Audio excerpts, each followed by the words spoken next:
Hello everyone, I'm here with Adam from Parable Games. We had to stop off because one of the games slap bang in the middle is called Do Not Play This Game, and another thing behind us is Nuns with Guns, RPG, which is just too eye-catching for me to leave alone. So, who are you, what have you brought with you to UKG, and what have you got in front of us that we should be looking at? So, I'm Adam, I'm with Parable Games, I'm one of the creative team, and today we are bringing out, again as you've just said, Don't Play This Game, which is our first foray into solo horror RPGs.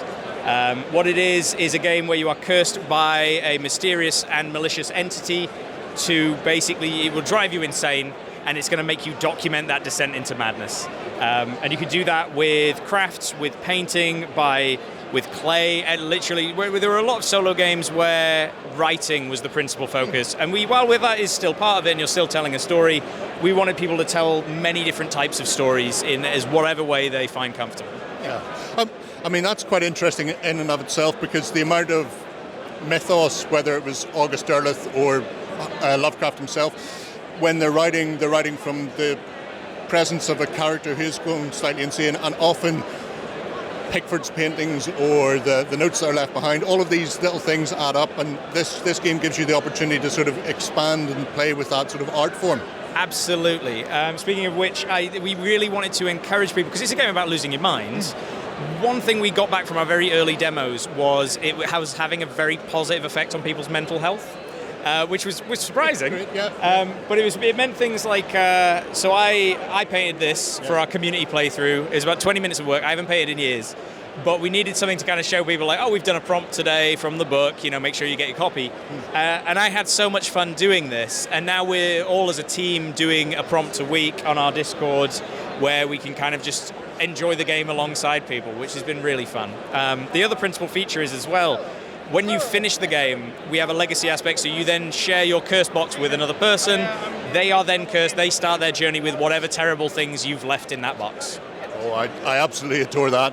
As anybody who's ever played any Mythos or Cthulhu type game knows, if you find a book, you never read the book. You certainly don't look at the woodcuts and never look at the paintings. Stay away from them, otherwise you end up doing more of the same.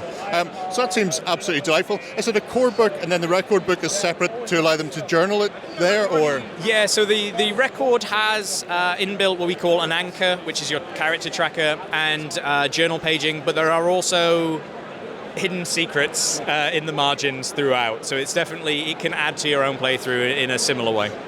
That sounds absolutely fascinating and right up my strata, like you wouldn't believe. Right for me. I will be paying you a visit later on. Do you want to tell us a bit about the Sisterhood then, because this is definitely intriguing. Yeah, so Sisterhood is going to be an A5 multiplayer RPG where in the 1950s, after World War II, the four horsemen of the apocalypse decide that they're not quite satisfied with how things shook out, and they are going to bring about the apocalypse no matter what, led by the fifth horseman, Conquest. Whatever motives he has, who knows? But it's a kind of standing in the face of annihilation is the Sisterhood, a clandestine group of nuns these are not your singing in the hills kind of nuns, these are your pull you over the counter and demand information nuns. So yeah, we really wanted to show a very broad swath of people fighting the good fight, basically. Guns and knuckle dusters. Yeah. To be fair, having gone to a convent school, the idea of a nun pulling somebody across a table and beating them up is very, very on point. So you're saying this is going to be coming out later then, or are you going to be... So we crowdfunded. It was our fastest funding game ever, and basically we are now in pledge management, so people can pre-order. Okay. But yeah, it's going to be out within a year, I would say.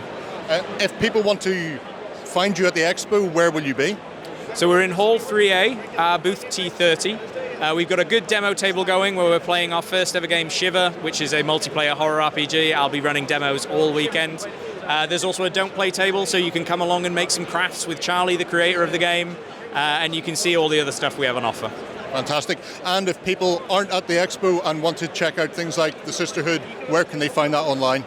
So we have a Blue Sky, we have a Twitter, we have a Facebook, but mostly I recommend people go to the Parable Games website or our Discord. There you go, folks. If you're interested in some RPG horror or battling back the apocalypse with hot two-gun action and some nuns, why not check out Parable Games? We're going to head on and see what else there is to see here at the Expo.